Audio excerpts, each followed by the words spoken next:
26-এর বিধানসভা নির্বাচনের আগে ফের উত্তর দিনাজপুর জেলা পরিষদের মেন্টর ও কো-মেন্টর পদ ফেরালো পঞ্চায়েত দপ্তর।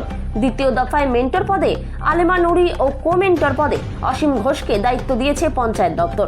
শুক্রবার এই নিয়োগ নির্দেশিকা হাতে আসতেই তৃণমূল সুপ্রিমো তথা মুখ্যমন্ত্রী মমতা বন্দ্যোপাধ্যায় এবং দলের সাধারণ সম্পাদক অভিষেক বন্দ্যোপাধ্যায় ও প্রদেশ তৃণমূল সভাপতি সুব্রত বক্সিকে আন্তরিক ধন্যবাদ জানিয়েছেন কো-মেন্টরের দায়িত্বপ্রাপ্ত অসীম ঘোষ।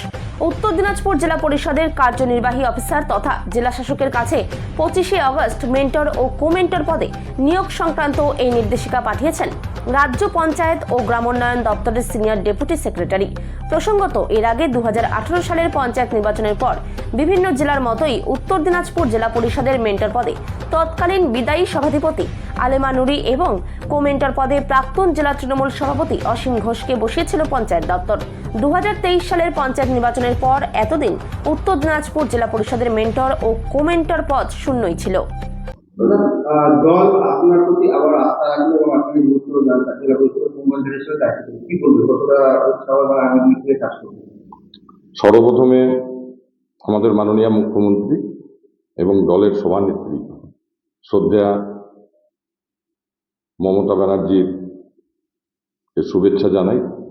আমি কৃতজ্ঞ এবং যেভাবে শ্রদ্ধেয়া মুখ্যমন্ত্রী এবং দলের সর্বভারতীয় সাধারণ সম্পাদক অভিষেক বন্দ্যোপাধ্যায় এবং দলের রাজ্য সভাপতি সুব্রত বক্সি আমার প্রতি আস্থা রেখে আবার পুনরায় সেই জায়গায় বসিয়েছেন, তার জন্য আমি অত্যন্ত খুশি, আমি নিজে অত্যন্ত কৃতজ্ঞ।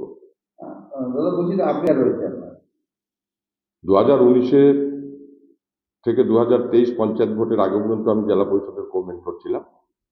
আবার 25 তারিখ পঞ্চায়েত দপ্তর থেকে যে নোটিফিকেশন বার হয় আজকে আমি জানতে পারি, তাতে আবার দায়িত্ব দেওয়ায় আগামী 2026-এ যে বিধানসভা নির্বাচন এবং মমতা ব্যানার্জির যে উন্নয়নকে হাতিয়ার করে আমরা সাধারণ মানুষের কাছে যাই, সেই উন্নয়নের দিকটাতে নজর রাখবো, যাতে আরও ব্যাপক পরিমাণে কালিয়াগঞ্জের সাথে সাথে উত্তর দিনাজপুর জেলায় জেলা পরিষদের মধ্যে দিয়ে অনেক উন্নয়ন করা যায় এবং জেলা পরিষদের সভাধিপতি এবং সহকারী সভাধিপতি সহ সমস্ত কর্মাধ্যক্ষ এবং সদস্যদের সাথে আলোচনা করে জেলার জন্যে উত্তর দিনাজপুর জেলা পরিষদের জন্য আরও বেশি পরিমাণ ফান্ড আমরা রাজ্য থেকে এনে উত্তর দিনাজপুর জেলার উন্নয়ন করতে পারি, সেটাই আমার কাছে লক্ষ্য।